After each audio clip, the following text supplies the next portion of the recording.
नमस्कार, मैं दीक्षा शर्मा। आप देख रहे हैं तनक न्यूज।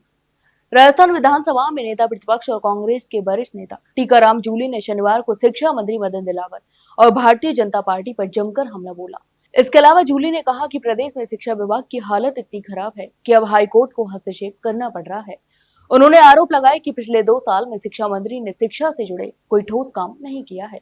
तो वहीं जूली ने कहा कि शिक्षा विभाग में न ट्रांसफर हो रहे हैं और न ही नए शिक्षकों की भर्ती की जा रही है।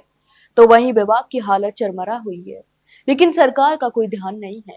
हालात यह है कि हाईकोर्ट को कहना पड़ा कि जर्जर भवनों की जगह वैकल्पिक व्यवस्था कीजिए। कहीं ऐसा ना हो कि कोर्ट को यह भी कहना पड़े कि आप दूसरा शिक्षा मंत्री ढूंढ लीजिए।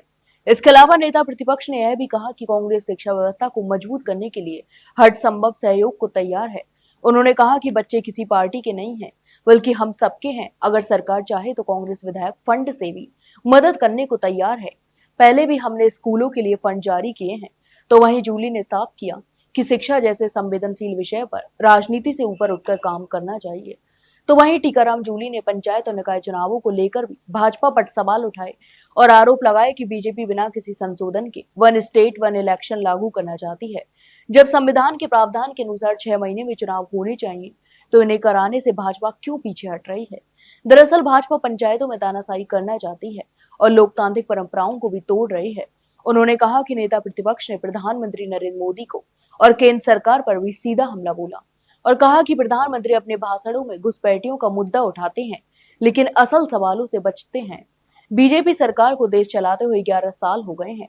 अगर घुसपैठियां इतनी बड़ी समस्या है, तो अब तक आप क्या कर रहे थे? केवल हिंदू, मुस्लिम और सांप्रदायिक मुद्दों को उछालकर जनता को गुमराह किया जा रहा है। असली मुद्दों पर चुप्पी साधी जा रही है। इसके अलावा जूली ने कहा कि शिक्षा की लचर स्थिति में सबसे ज्यादा नुकसान बच्चों और युवाओं को हो रहा है।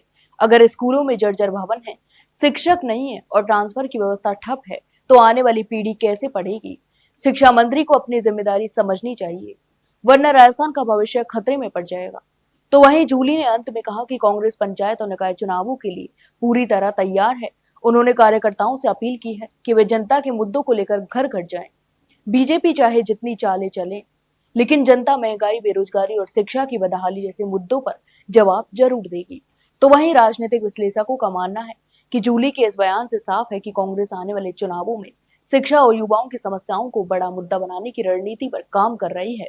वहीं बीजेपी इसे विपक्ष का राजनीतिक हमला मानकर जवाबी रणनीति बनाने में जुटी हुई है। तो आप इस पूरे मामले पर क्या सोचते हैं? हमें कमेंट बॉक्स में कमेंट करके जरूर बताएं। वहीं जानकारी अच्छी लगी हो तो वीडियो को लाइक और शेयर जरूर करें और हाँ, चैनल को सब्सक्राइब करना ना भूलें। फिलहाल के लिए इतना ही। जल्द मिलते एक नई जानकारी के साथ। तब तक के लिए नमस्कार।